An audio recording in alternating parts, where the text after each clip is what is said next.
جاوید احمدي په شپږیزه کرکټ لیګ کې نوی ریکارډ جوړ کړ.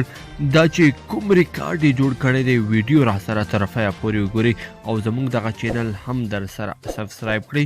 جاوید احمدي په شپږیزه کرکټ لیګ کې نوی ریکارډ جوړ کړ.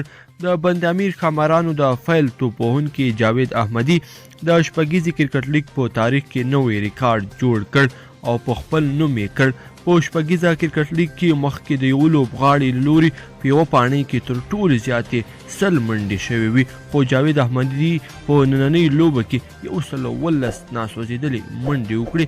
نن د بند امیر ښامارانو او بوس ساتونکو ترمنځ شپږیزه کرکټ لیګ 15مه یا د لیګ لوبو وروستۍ لوبه ترسره کیږي چې بند امیر ښامارانو د فچې ګټلو سره لومړۍ توپوهنه غوره کړه. د بند امیر ښامارانو له لوري د فیل توپوهونکي جاوید احمدي په زړه پورې او توپاني توپوهنه ترسره کړه چې د اتو شپږیزو او 11 څلوریزو پر مټې په 63 توپونو 119 منډې وکړې او ناسوځېدلی پاتې شو. تر جاوید احمدي مخکې په 2019 میلادي کال شپږیزه کرکټ لیګ کې د بوس ساتونکو لپاره کیمرون ډیلپورټ سلیزه وهلې وه چې د شپږیزې کرکټ لیګ په تاریخ کې لومړنۍ سلیزه وه او جاوید احمدي اوس توپوهونکی شو چې سلیزه یې ووهله. خو جاوید احمدي بیا د شپږیزې کرکټ لیګ په تاریخ کې تر ټولو زیاتې منډې وکړې او دا ریکارډ یې نن په خپل نوم کړ. په روانه شپږیزه کرکټ لیګ کې بیا نجیب الله زدران 19 ناسوځېدلي، ابراهیم زدران 90 ناسوځېدلي،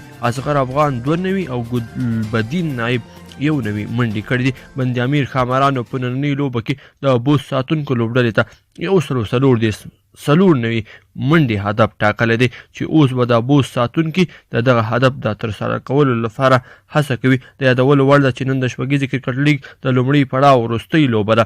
د میساینه قاتلانو او کابل بازانو لوبډلې پلی آف پړاو ته لاره پیدا کړې ده. همداراز سپین غرز مریان هم دویم پړاو ته تللي او څلورمه لوبډله به نن لوبې وروسته معلومه شي چې کومه لوبډله د پلی آف پړاو ته ځي.